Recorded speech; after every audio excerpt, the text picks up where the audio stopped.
Então, pessoal, uma das coisas que a gente precisa muito e pensar bastante é que nunca na história da humanidade a gente vive um momento como esse que a gente está vivendo. Não é uma questão só de pandemia, de mudanças climáticas. A humanidade já experimentou, em algum grau, não é isso, mas é a sobrecarga de informações, a velocidade de informações e o uso de tecnologia como a gente está usando agora.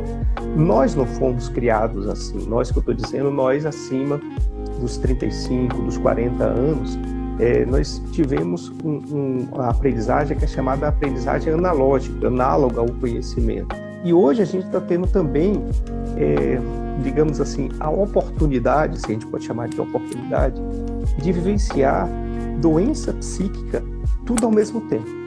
Então, do mesmo modo que a gente também experiencia aprendizagem, informação, conhecimento ao mesmo tempo, a gente está tendo muitos casos, e por isso que na nossa área da saúde mental, a gente está tendo muita dificuldade de fazer diagnóstico, porque está acontecendo tudo ao mesmo tempo. Então, está aparecendo pessoas com depressão, com ansiedade, pessoas com problemas de aprendizagem, com estresse, com síndrome de burnout, criança com autismo, criança com déficit de atenção, criança com ideação suicida, criança com tudo isso muito rápido, muito intenso, e as pessoas estão experienciando doenças psíquicas também de maneira muito intensa.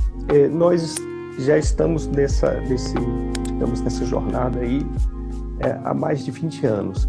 E isso nos dá uma oportunidade, eu falo com autoridade, eu falo com algo que nós não estamos absorvendo uma informação, nós estamos falando algo que observamos clinicamente, cientificamente, estatisticamente.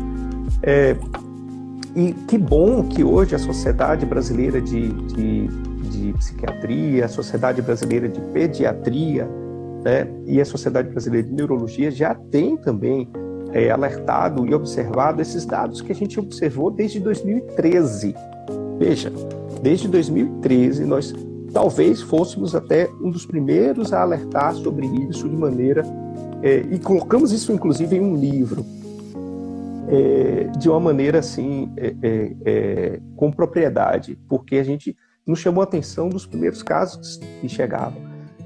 Então, a inundação de informação visual, isso, gente, veja, é muito lógico.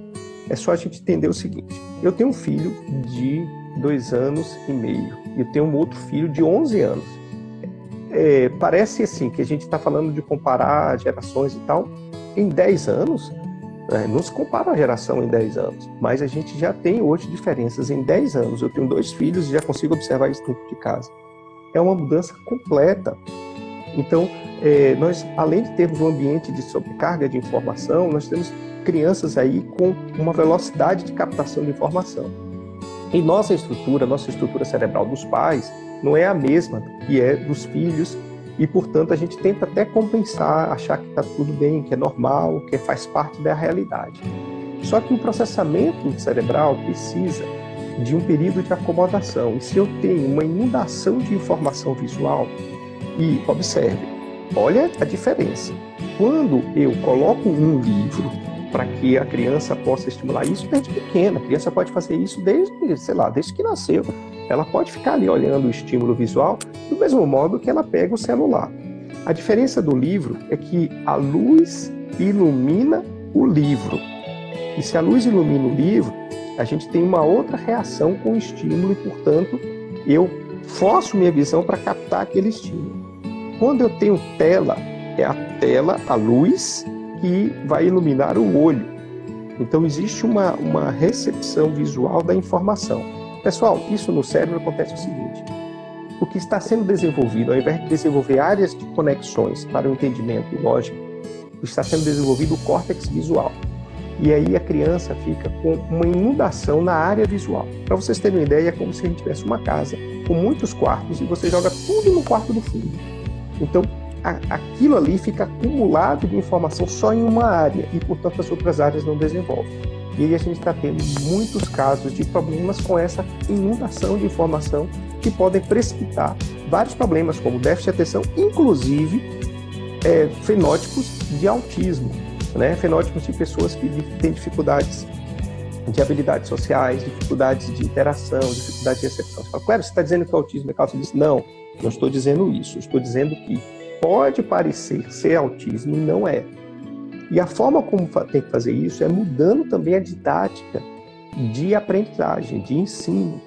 Gente, a gente tem que entender o seguinte, nosso cérebro precisa de um sistema de processamento que precisa ser dividido. Nós temos conjuntos de frequências que são frequências muito lentas, frequências medianas, frequências de passagem sensório-motoras e frequências muito rápidas. Então a gente tem aí 4 agrupamentos de frequências. Se a gente dividir o dia 24 por 4, né, a gente vai ver que temos 6 horas, né,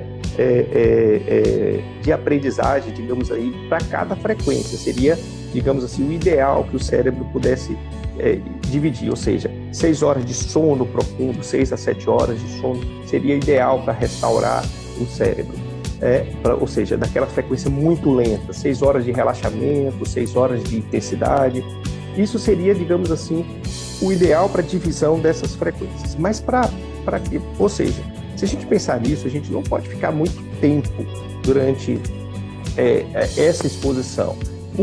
A virtualidade faz com que a gente produza frequências mais lentas, por isso que a gente fica nessa sensação de prazer. A gente tem um sistema de recompensa dentro da nossa estrutura cerebral que está ali funcionando ativamente. E esse sistema de recompensa, ele fica captando informações, e quando a gente está na tela, na virtualidade, esse sistema é ativado sequencialmente, por causa da quantidade de coisas que a gente vivencia. E aí a gente está passando uma coisa e imediatamente a gente já quer, isso aqui eu não gostei não, quero passar isso aqui, está me dando prazer. Estou curioso para saber o que está acontecendo nisso aqui, porque fulano está falando de fulano. Isso aqui está falando de uma cena catastrófica, eu tenho curiosidade, eu quero ver também. Aí você tem experiências diferentes que não dá tempo nem de assimilar, e aí você fica vivenciando aquilo. Isso causa dicção, isso vai causar uma aderência a isso por causa da sensação de recompensa. Ou seja, fica viciado.